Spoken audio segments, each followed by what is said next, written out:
we've all been lied to.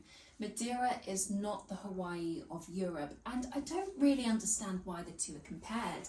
I think it might be a case of influencers and people online trying to sensationalize things. I don't really get, well, I do to a certain extent, but I don't fully understand why they keep trying to market Madeira as like a dupe for Hawaii. I think it does it a massive disservice. I understand that from the UK and Europe, it's very easy to get to Madeira, whereas Hawaii is further away, of course. You probably use more resources, and based on my research, Hawaii is more expensive than Madeira. It's more affordable here, but prices are increasing. I can't make this video without talking about beaches. What is Hawaii known for? Beaches, great weather and surfing. While Madeira does have some of its own beaches and we have a couple of sandy ones, I wouldn't say it's quite as postcard ready as some of the beaches I've seen in Hawaii. When I speak to my neighbours and quite a few locals, what they tend to do is go to Porto Santo, which is another island that you can get there. I believe it's about an hour and a half plane ride, and by ferry it's about 4 hours.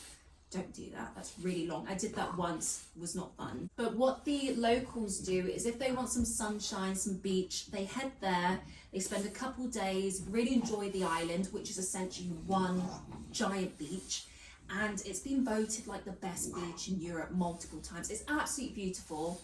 I want to go back. I went once, but I was sick, so I couldn't really explore properly.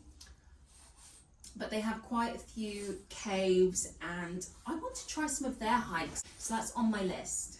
They do share some similarities, but it's kind of like when I was first researching Portugal and, what are you doing? I was looking at an area called Aveiro, and that was known as like the Venice of Portugal. Like, I don't know why we can't just appreciate places without trying to compare them or make them like a dupe for somewhere else. I'd say with Madeira that the beaches are more dramatic. They're very beautiful. We have black sand beaches, lots of rocky beaches, and we do have I'm going to say yellow sand beaches because I can't think of the right name. Is it white sand beaches? Yes, that's it. This links in to the beaches, but surfing. So you can surf in Madeira. I've seen a couple people doing it in Seixal Beach, and I think they have lessons. I would like to try. I'm not a very strong swimmer, so I think surfing might be, you know, pushing my luck. Especially some of the waves are quite strong here. Even sometimes when I'm swimming at Praia Formosa, I get sucked out quite a bit, so it's fun, but it's a bit scary.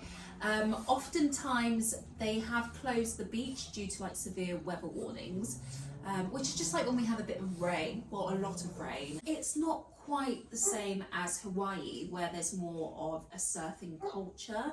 I would say Madeira is more, well, it's known for being more of like a hiking, lavada, exploring, forests, that kind of vibe, as opposed to chilled beach life, surfing.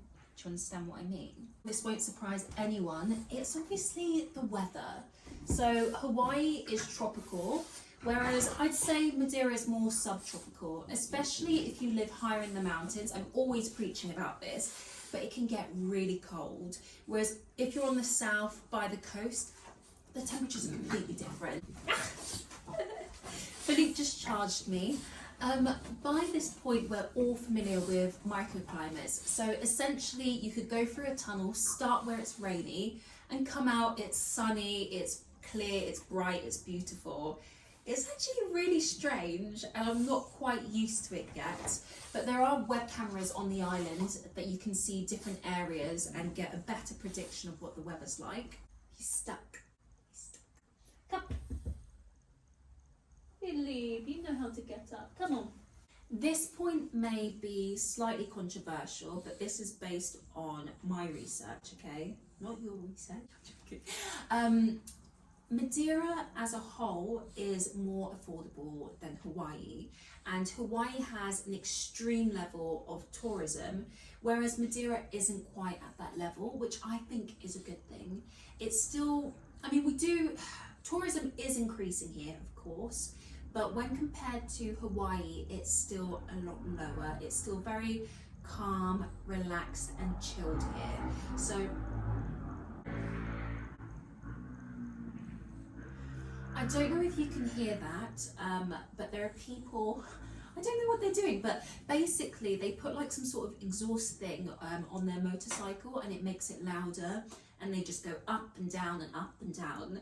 But the irony that that happens while I was talking about peace and tranquility, but I promise it is peaceful here. This is just like I'm not going to say one-off, but it's not like a very regular occurrence. I think it's just where I live. We have to talk about terrain. So of course both are volcanic islands, but I'd say Madeira is more rugged.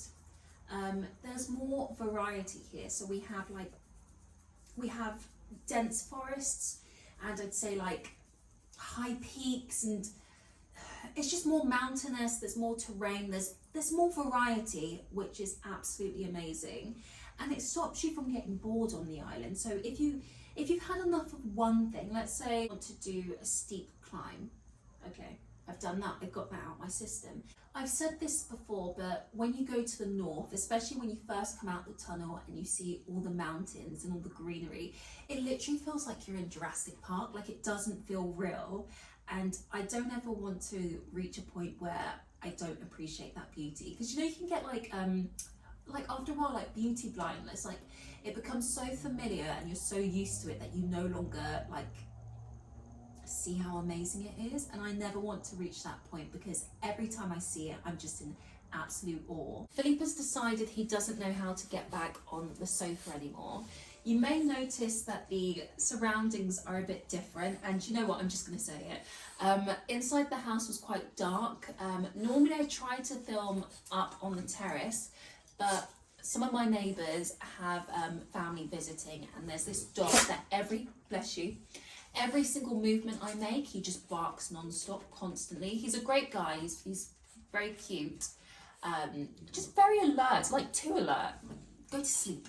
Both places are absolutely stunning, and they share some very surface level similarities, but essentially they are very different.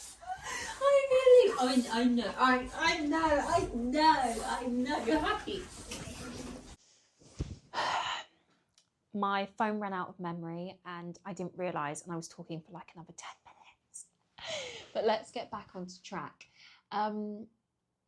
So I realised the irony of saying this as I then record a video and will post it to the internet. But to a certain extent, Madeira feels more untouched than Hawaii. Like, there's loads of places you can go to if you time it right, and it feels like you're the only person on the whole island. Obviously, don't do anything during the peak seasons, and don't really like go to the main hikes that are like advertising the Levadas. Like, basically, don't do any of the Instagram and TikTok stuff, because yes, there will be queues there, and it's not as fun. If you're a bit more creative and explore, you can find so many amazing places. I try not to post about all of them because I do want to keep some to myself. But on that note, Madeira does not feel as densely populated as Hawaii. Actually, we're not. They estimate that the population is about, is it 250,000? I believe it's 250,000. Of course, when we have cruise ships going into Funchal, there's more people physically on the island, but actually people living here, it's about 250,000. This isn't necessarily a point, but it's just something I recently found out, and I thought more people might like to know about it. So we all know I love poncha. Apparently I say it wrong, it's poncha, but we all know I love it. We all know I love the food in Madeira. I've dabbled with Madeira wine, but if I'm honest, I find it more like of a dessert wine. It's for my liking, it's very sweet, so I can only have it in small doses. But I recently found out not all Madeira wine is sweet, and they have some more dry and savoury ones. So my neighbour told me that what happens is when someone has a child, they will buy a Madeira wine from that year, and it ages as you grow. So you keep it and it ages with you. So I want to try and do some wine tasting in Funchal. And then I want to buy a wine from my date of birth. I was going to say drink it. I think that's not the point. Okay, I'll buy two. I'll drink one, and the second one I'll age with me, and I can try it when I'm like 85. So that's the goal. Some of you may be saying, I've never heard this comparison, and I don't know whether it's a British thing, but I've seen multiple media outlets that just keep saying, you know, Madeira is the Hawaii in Europe. If you can't go to Hawaii, which obviously is very far from the UK, then instead go to Madeira, which I can understand why they might have that sentiment. But Madeira is so amazing on its own, and it's so different that it doesn't need to be compared to anywhere else. It's Madeira, it is amazing, it is gorgeous, and we are very happy living here. I want to show you my current view, but promise you won't judge the state of the house. But look at this. So the sun is setting, and that's my view. I couldn't be luckier. I'm so grateful to be here.